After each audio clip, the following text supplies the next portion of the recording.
Tara, samahan niyo akong mag-hike sa Mount Ulap as a beginner. Yes, hello mga kagugot, it's me again JL, your content creator.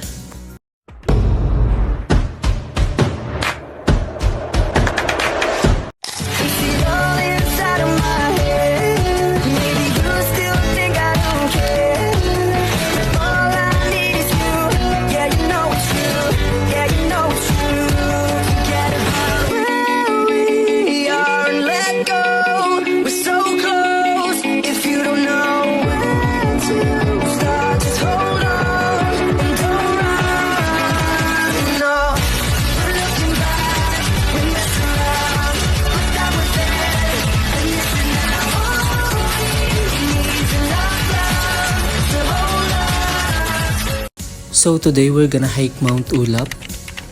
12 AM ang pick up namin dito sa Quezon City. So 11:30 dumating na yung van kaya larga na agad kami. First stopover namin dito sa Pangasinan.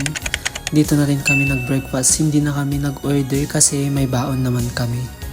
Finally, 5:30 nakarating na din kami dito sa Ampukaw Barangay Hall, which is dito yung resignation area. Group picture na din kami in case na may mawala, alam nila kung sino yun. Charing! 6 AM nag-start na kami maglakad. Nakakailang lakad pa lang kami pero hingal na kami. Buti na lang talaga malamig. Unang view pa lang to nakaka-admire na. Paano pa kaya pag nasa tuktok na kami? So dito na rin nag-umpisa yung hike namin guys. Kwekwentuhan ko kayo dito guys. According sa experience namin, dapat nag-exercise muna kayo or before the hike nakapag-jogging kayo, which is hindi namin ginawa. By the way, total distance pala ng hike natin ay 9 km. Average time is 4 to 6 hours but depende sa inyo, pero kami 8 hours bago namin marating yung summit. Kasi nakakahingal at nakakailang pahinga kami, as in.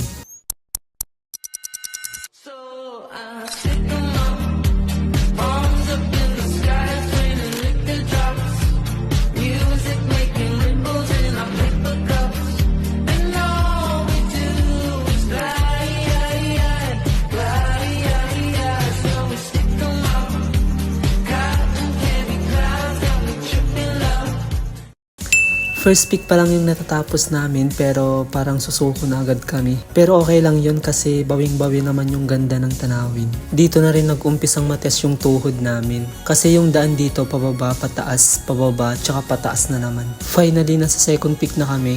Pwede kayong mag-CR dito pero ako with lip lang kasi sa lamig ng panahon, tingnan natin kung di ka aantukin. Dito na rin yung isang pinakamagandang view dito sa Mount Ulap. Kahit nanginginig na yung tuhod ko, go pa rin ako.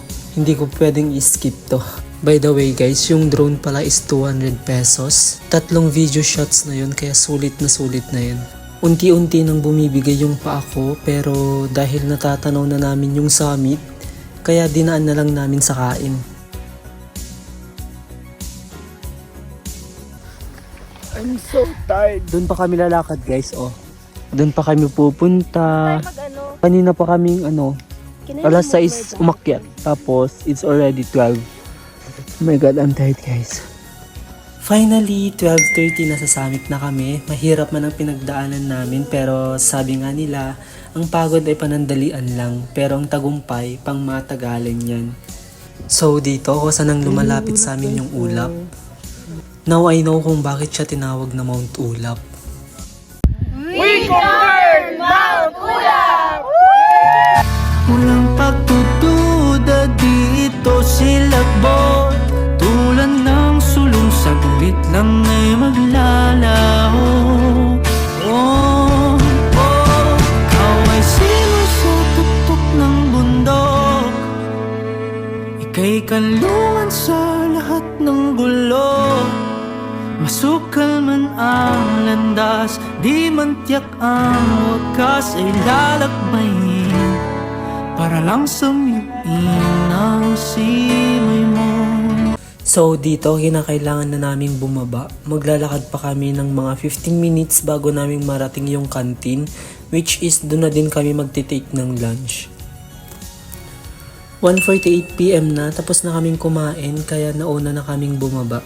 Kasi sabi ng tour guide namin, mga 2 hours pa daw yung lalakarin bago kami makarating sa baba. Kung saan naghihintay na doon yung van namin.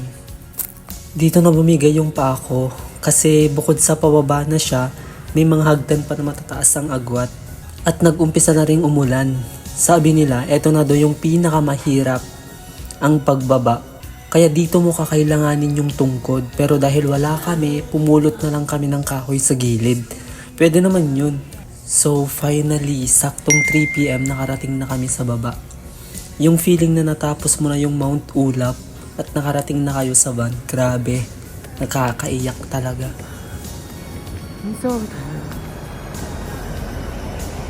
Mga 5 PM umalis na kami. Bibiyahe na ulit kami mga 5 to 6 hours pabalik sa Manila. So, goodbye guys. Bye!